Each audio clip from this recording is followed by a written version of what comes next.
Você sabia que mesmo no Antigo Testamento, Jesus já estava presente, agindo poderosamente e sendo revelado de formas que poucos perceberam? Muitas pessoas passam a vida inteira sem entender que Cristo não surgiu de repente no Novo Testamento, mas foi uma presença constante e misteriosa desde os primeiros tempos da criação. E o mais impactante, ele se revelou de maneiras que desafiam nossa compreensão. Neste vídeo, vamos mergulhar em 5 momentos incríveis onde Jesus apareceu no Antigo Testamento, de uma forma que até os mais sábios não puderam perceber de imediato. Quer entender como o próprio Jesus estava entre os homens muito antes de nascer em Belém? Você está prestes a descobrir revelações que podem transformar completamente a sua visão sobre as Escrituras e a sua obra redentora. Fique comigo até o final deste vídeo, pois você não pode perder o que está prestes a ser revelado. E antes de continuar, já peço para você se inscrever no canal, porque muitos que assistem a vídeos como este ainda não estão inscritos. Não deixe para depois. Inscreva-se agora para não perder nada. Vamos juntos descobrir os segredos de Jesus no Antigo Testamento. Quando pensamos em Jesus, geralmente associamos sua presença ao Novo Testamento, onde sua vida e missão são descritas de forma detalhada. No entanto, a presença de Cristo no Antigo Testamento é algo profundamente revelador. Em Gênesis 3:15, encontramos uma das primeiras referências a Jesus, embora seu nome não seja mencionado diretamente. Este versículo, muitas vezes chamado de proto-evangelho, é considerado uma promessa de Deus logo após a queda do homem. Nele, Deus diz à serpente: "E inimizada será a tua semente e a semente da mulher. Esta te ferirá a cabeça, e tu lhe ferirás o calcanhar." Esta promessa é a primeira menção de Cristo como o Redentor, que viria para derrotar Satanás e restaurar a relação quebrada entre o homem e Deus. A semente da mulher, que aqui é mencionada, é uma clara alusão a Jesus, que viria como um homem para esmagar a cabeça da serpente, representando a vitória sobre o pecado e a morte. Ao observarmos a promessa feita no Éden, podemos perceber como Deus já tinha um plano redentor desde o princípio. Apesar da humanidade ter caído em pecado, Ele, em sua infinita sabedoria, preparou uma maneira de restaurar tudo o que havia sido perdido. Esse versículo não é apenas uma previsão do sofrimento de Cristo, mas também da sua vitória final. A expressão "ferir a cabeça da serpente" simboliza uma vitória decisiva, enquanto ferir o calcanhar representa o sofrimento de Cristo, como vemos em sua crucificação. Esse sofrimento não seria em vão, pois o ferimento do calcanhar é temporário, mas a ferida na cabeça da serpente é fatal, sinalizando a derrota de Satanás e o cumprimento da vontade divina para a salvação da humanidade. Jesus, ao nascer de uma mulher, cumpriria essa promessa, tornando-se o descendente da mulher que venceria o mal. A relevância deste versículo para os cristãos está em sua profundidade teológica. Através de uma promessa dada logo após a queda de Adão e Eva, Deus já estava declarando sua intenção de enviar um Salvador para restaurar a criação e a humanidade. Esse versículo aponta diretamente para a vinda de Cristo e sua missão de redenção. Os cristãos veem nessa promessa a antecipação do Evangelho e o primeiro vislumbre da encarnação de Cristo. A relação entre Gênesis 3:15 e a obra de Jesus na cruz é clara. Assim como Adão e Eva trouxeram o pecado para o mundo, Jesus, a semente da mulher, veio para remover o pecado e restaurar a perfeição original. A cruz de Cristo é o cumprimento dessa promessa feita no Éden, onde ele derrotou Satanás e trouxe a possibilidade de salvação a todos os que nele creem. Este é o fundamento do Evangelho e a manifestação de Jesus no Antigo Testamento, mesmo em forma de promessa, é um lembrete de que Deus tem o controle de toda a história e que sua vitória sobre o mal foi planejada desde o começo dos tempos. O relato encontrado em Gênesis 18, onde Abraão encontra 3 visitantes no campo de Manre, é um dos momentos mais intrigantes que aponta para a manifestação de Jesus no Antigo Testamento. Embora os visitantes sejam descritos como homens, ao longo da passagem, a Bíblia revela que um deles é o próprio anjo do Senhor, uma figura frequentemente identificada com a presença de Deus e, em muitas interpretações, com Cristo em uma manifestação pré-encarnada. Abraão, como o patriarca da fé, recebe esses visitantes com grande hospitalidade, oferecendo-lhes água, pão e um lugar para descansar, mostrando a generosidade e a reverência com que ele tratava as manifestações divinas. Esse encontro é significativo, porque é o momento em que Deus reitera sua promessa a Abraão, de que ele será o pai de uma grande nação, mesmo após a sua esposa, Sara, estar já com idade avançada. A promessa da descendência, tão importante para o plano de salvação, está ligada à revelação de Deus ao seu servo, o que indica o papel crucial de Abraão na história da redenção. O anjo do Senhor, que se revela a Abraão, é mais do que um mensageiro, como muitos anjos, e é identificado com uma autoridade divina única. Durante a conversa com Abraão, o anjo do Senhor confirma a promessa de um filho, Isaque, e prediz que Sara, apesar de sua velhice, conceberá. A promessa vai além de uma simples garantia de descendência, mas é uma indicação de que Deus, em sua soberania, age de maneira extraordinária. A questão do nascimento miraculoso de Isaque é um reflexo das intervenções divinas ao longo da história, muitas vezes ligadas à vinda do Messias. Nesse encontro, há também uma revelação sobre o caráter de Deus. Ele é o Deus que se aproxima de seus servos, que dialoga e compartilha planos redentores. Quando Deus, através do anjo do Senhor, fala com Abraão, ele expressa intimidade e um compromisso firme com a promessa da salvação. Esse episódio é um reflexo do quanto a presença de Cristo se manifesta no Antigo Testamento, mesmo antes de sua encarnação. Em várias passagens, o anjo do Senhor aparece como sendo a manifestação de Deus em formas humanas, prefigurando a encarnação de Jesus Cristo. A conexão entre esses eventos e o nascimento de Cristo é profunda, pois o anjo do Senhor que visitou Abraão não só anunciou a promessa de Isaque, mas também revelou aspectos da futura vinda do Salvador, que, assim como Isaque, nasceria de maneira miraculosa. A promessa de que uma grande nação surgiria de Abraão também antecipa o povo de Israel, através do qual o Messias viria para abençoar todas as nações da terra. Assim, em Gênesis 18, o encontro de Abraão com o anjo do Senhor não é apenas um momento histórico, mas uma preparação para o cumprimento do plano divino, apontando para a obra de Cristo, que seria o cumprimento das promessas feitas a Abraão, a Isaque e a toda a humanidade.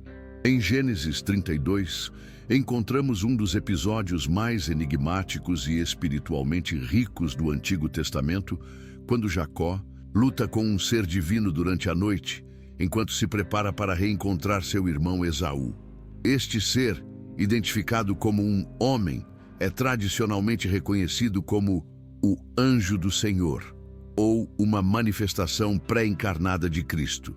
Jacó, após anos de fugas e enganos, encontra-se em um momento de grande angústia e medo, pois teme a vingança de Esaú por causa do roubo da bênção paterna.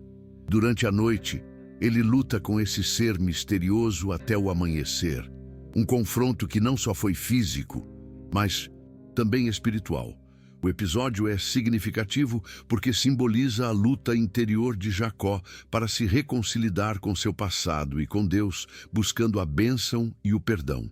A luta com o homem resulta na mudança de seu nome de Jacó para Israel, o que significa aquele que luta com Deus. Uma mudança que representa a transformação de seu caráter e a entrada de uma nova fase na relação de Jacó com Deus. O significado dessa luta transcende o físico. Ao ser tocado no quadril, Jacó recebe uma ferida, um lembrete de sua luta com Deus e de que o poder de Deus não pode ser superado. A marca física do ferimento simboliza o processo de transformação espiritual que Jacó passa. Ele, que antes havia enganado seu irmão e seu pai, agora luta com Deus em busca de uma bênção genuína. O fato de Jacó prevalecer na luta, embora de forma incompleta, nos mostra como a persistência na fé, mesmo diante da adversidade e do medo, pode levar a uma bênção verdadeira. O nome dado a Jacó, Israel, marca a promessa de que ele seria o fundador de uma nação escolhida por Deus. Um povo que, como ele, lutaria com Deus e se reconciliaria com ele ao longo da história. A mudança de nome também aponta para a transformação que a graça de Deus opera na vida dos seres humanos, trazendo-os de uma identidade de engano para uma identidade de redenção. Além do mais, essa luta prefigura a obra de Cristo, que, como o anjo do Senhor, entraria no mundo para lutar por nossa salvação.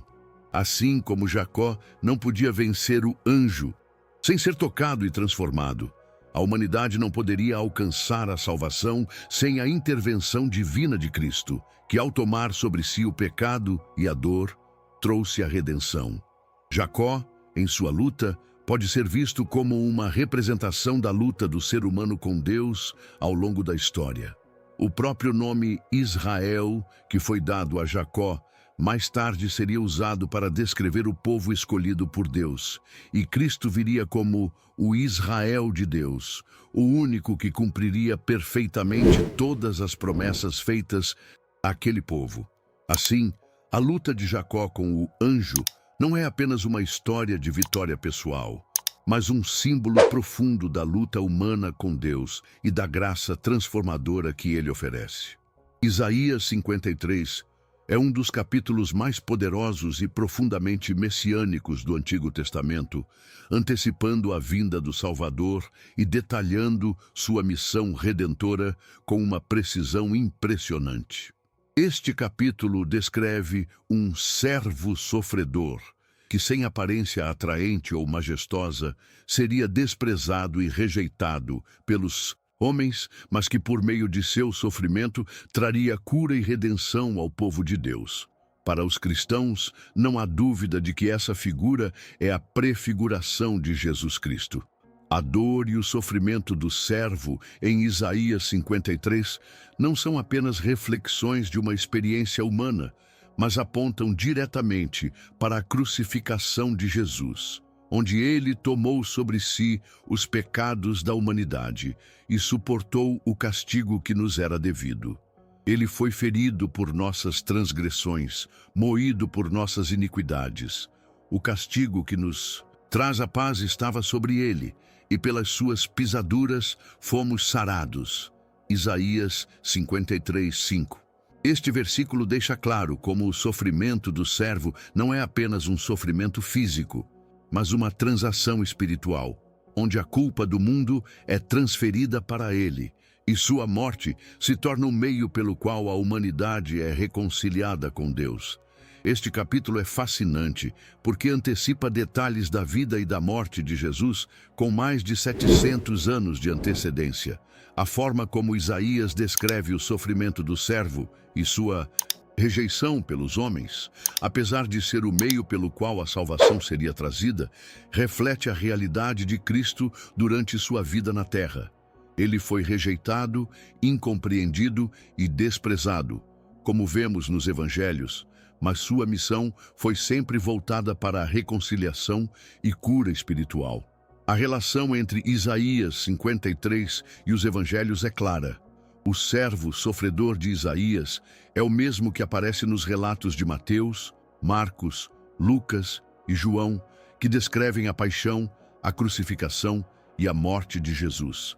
O ato de Jesus, como o servo descrito em Isaías, de sofrer pelas iniquidades dos outros, é o fundamento do cristianismo. O serviço de Cristo, ao ser ferido, moído e abatido por causa dos pecados de outros, faz com que sua morte na cruz tenha um propósito redentor para todos os que nele creem. Além disso, o capítulo de Isaías 53 faz uma revelação profunda sobre a natureza do sacrifício de Cristo. Jesus não morreu como um mártir qualquer, mas como o sacrifício perfeito que levou sobre si a ira de Deus, algo que nenhum ser humano seria capaz de suportar ou resolver. A partir do ponto de vista cristão, a morte de Jesus é entendida como o cumprimento perfeito das promessas de Deus, que ao longo de toda a história anunciou que um Salvador viria para redimir a humanidade. A natureza substitutiva do sofrimento de Cristo é enfatizada em Isaías, e é isso que torna a cruz de Cristo um evento único na história. A ideia de que Jesus, o Filho de Deus, carregaria o peso do pecado humano e, ao fazê-lo, ofereceria paz e cura para aqueles que se arrependem e creem nele, está no coração do Evangelho cristão. Jesus é o cumprimento de Isaías 53. Pois através do seu sofrimento e morte, ele se tornou o sacrifício necessário para restaurar a relação entre a humanidade e Deus, algo que o Antigo Testamento nunca poderia alcançar por si mesmo.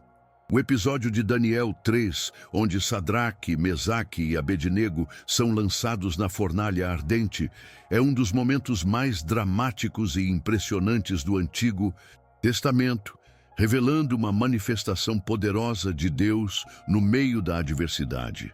Quando o rei Nabucodonosor ordena que todos se prostrassem diante da estátua de ouro que ele havia erguido, os 3 jovens hebreus se recusam a obedecer, mantendo sua fidelidade a Deus. Como punição, eles são jogados na fornalha ardente, uma situação que aparentemente os condenaria à morte. No entanto, ao olhar para dentro da fornalha, o rei observa uma surpresa incrível. Não há apenas 3 homens, mas 4, e o quarto tem a aparência como um filho dos deuses. A figura misteriosa que aparece com os jovens na fornalha é amplamente interpretada pelos cristãos como uma manifestação pré-encarnada de Jesus Cristo, uma intervenção divina que os protege milagrosamente. A presença de Cristo na fornalha simboliza sua proximidade com aqueles que são fiéis a Deus, mesmo em meio ao fogo da perseguição e da provação. A interpretação cristã desse episódio vê o quarto homem como uma manifestação de Jesus, que vem para proteger os fiéis e caminhar com eles nas situações mais difíceis. A presença de Cristo na fornalha representa a promessa de que Ele está com seus seguidores em todas as circunstâncias, principalmente nas mais difíceis. Sadraque, Mesaque e Abednego estavam enfrentando uma situação que parecia impossível de sobreviver, mas Deus estava com eles, não os livrando da provação, mas indo com eles através dela. Através dessa manifestação milagrosa, Deus mostra que, mesmo em momentos de extrema adversidade, Ele é fiel e presente. O fato de a chama da fornalha não ter tocado nem mesmo um fio de cabelo dos jovens e de suas roupas não estarem queimadas é uma demonstração do poder protetor de Deus. Ele não apenas os salvou, mas fez isso de uma maneira que testemunha de sua grandeza e autoridade sobre as forças da natureza e da opressão humana. Além disso, a experiência na fornalha é um símbolo profético da presença de Cristo na vida dos cristãos. Assim como ele esteve com os 3 jovens, ele está com todos aqueles que passam por momentos de sofrimento e perseguição. A figura de Cristo na fornalha também antecipa a ideia de que ele suportaria o fogo do julgamento de Deus na cruz, sofrendo por nossos pecados para nos salvar da condenação eterna. Em ambos os casos, o fogo não destrói, mas purifica e protege aqueles que são de Deus. O testemunho dado pelos 3 jovens, ao se recusarem a adorar outro Deus e sua confiança de que Deus os livraria, é um exemplo de fé inabalável que aponta para a confiança dos cristãos em Cristo, mesmo quando enfrentam dificuldades e até morte. O encontro de Jesus com os 3 jovens na fornalha não só é um milagre de proteção, mas também um lembrete poderoso de que Deus está presente e ativo em nossa vida, especialmente nos momentos de provação. Agora que você descobriu esses momentos poderosos em que Jesus se revelou no Antigo Testamento, eu quero saber: qual dessas aparições mais te impactou? Deixe sua opinião nos comentários e compartilhe com a gente sua visão sobre como Cristo estava presente antes de sua vinda em carne. Eu vou adorar interagir com você. Não se esqueça de se inscrever no canal e ativar as notificações para continuar recebendo conteúdos transformadores como este. A cada novo vídeo, vamos desvendar mais segredos das Escrituras e você não vai querer perder nada. E logo aqui embaixo já aparece o link do nosso próximo vídeo que você vai ver agora. Não perca! Até o próximo vídeo e que Deus te abençoe.